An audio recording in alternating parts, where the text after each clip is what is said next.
সংবাদে আপনাকে স্বাগতম। শুরুতেই সংবাদ শিরোনাম, এরপর বিস্তারিত। লোহিত ক্যাসপিয়ান সাগর পর্যন্ত ছড়ালো ইরান যুদ্ধ।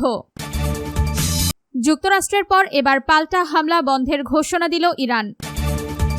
ট্রাম্পের ক্ষমার পর দেশে ফিরলেন হন্ডুরাসের সাবেক প্রেসিডেন্ট হার্নান্দেজ। ইসরায়েলের সঙ্গে নিরাপত্তা চুক্তি করতে যাচ্ছে সিরিয়া। আপনি যদি মুসলিমদের পাশে থাকতে চান তাহলে ভিডিওতে লাইক করে চ্যানেলটি অবশ্যই সাবস্ক্রাইব করে দিবেন। এখন বিস্তারিত। লোহিত ক্যাসপিয়ান সাগর পর্যন্ত ছড়ালো ইরান যুদ্ধ। ইরানে গত শুক্র ও শনিবার রাতে মার্কিন বিমান হামলা বন্ধ থাকলেও যুদ্ধে পরিধি আরও বিস্তৃত হয়েছে। একদিনে ইয়েমেনের ইরান সমর্থিত হুতি বিদ্রোহীরা লোহিত সাগরের উপকূলে সৌদি আরবের তেল স্থাপনাগুলোতে হামলা চালিয়েছে। অন্যদিকে কাস্পিয়ান সাগরে ইরানের একটি জাহাজে হামলা চালিয়েছে ইউক্রেন। রোববার বার্তা সংস্থা রয়টার্সের প্রতিবেদনে এসব তথ্য উঠে আসে। এর আগে শনিবার মার্কিন সামরিক বাহিনী জানায় ইরানের বিরুদ্ধে তাদের নৌ অবরোধ পুরোপুরি কার্যকর রয়েছে। তবে টানা ১৩ রাত ধরে চলা ধারাবাহিক ও তীব্র হামলা কেন বন্ধ করা হলো সে বিষয়ে তার কোনো ব্যাখ্যা দেয়নি। এ অবস্থায় মার্কিন হামলার জবাবে ইরান পারস্য উপসাগরীয় দেশগুলোতে যে পাল্টা হামলা চালাতো দুদিন ধরে তা বন্ধ রয়েছে। এতে ওই এলাকাগুলোকে শান্ত দেখা গেছে। যুক্তরাষ্ট্রের পর এবার পাল্টা হামলা বন্ধের ঘোষণা দিল ইরান।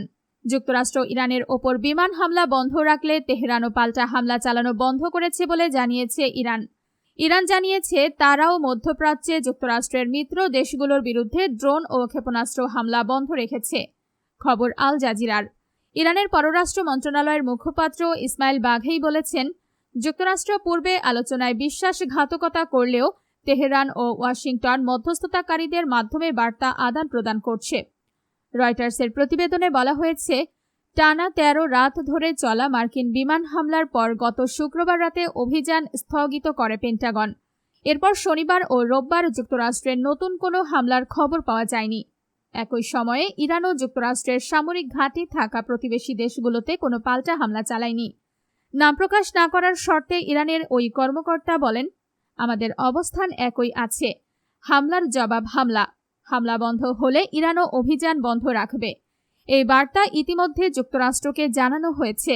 আপনি যদি মুসলিমদের পাশে থাকতে চান তাহলে ভিডিওতে লাইক করে চ্যানেলটি অবশ্যই সাবস্ক্রাইব করে দিবেন। ট্রাম্পের ক্ষমার পর দেশে ফিরলেন হন্ডুরাসের সাবেক প্রেসিডেন্ট হার্নান্দেজ। মার্কিন প্রেসিডেন্ট ডোনাল্ড ট্রাম্পের ক্ষমা পাওয়ার ৮ মাস পর নিজ দেশ হন্ডুরাসে ফিরেছেন দেশটির সাবেক প্রেসিডেন্ট হুয়ান অরল্যান্ডো হার্নান্দেজ। মাদক ও অস্ত্র পাচারের অভিযোগে যুক্তরাষ্ট্রের ৪৫ বছরের কারাদণ্ড ভোগের সময় তিনি এই ক্ষমা পান।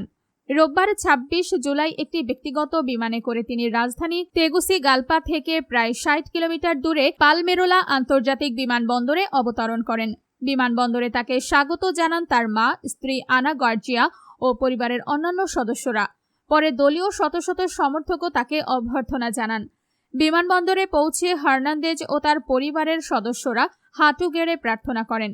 এরপর তিনি আরেকটি ফ্লাইটে তেগুসিগালপার টনকন্টিন বিমানবন্দরের উদ্দেশ্যে রওনা হন।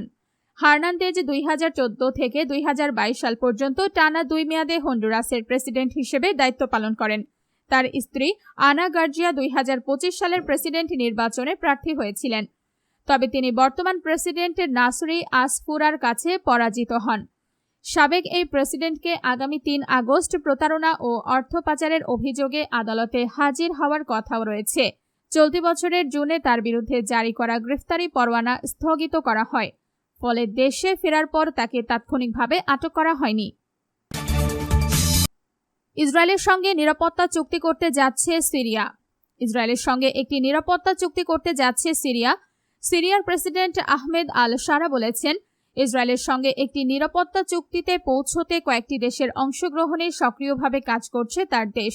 আল জাজিরার আল মুকাবলা অনুষ্ঠানে দেওয়া এক বিশেষ সাক্ষাৎকারে এই তথ্য জানান দেশটির প্রেসিডেন্ট আহমেদ আল শারা।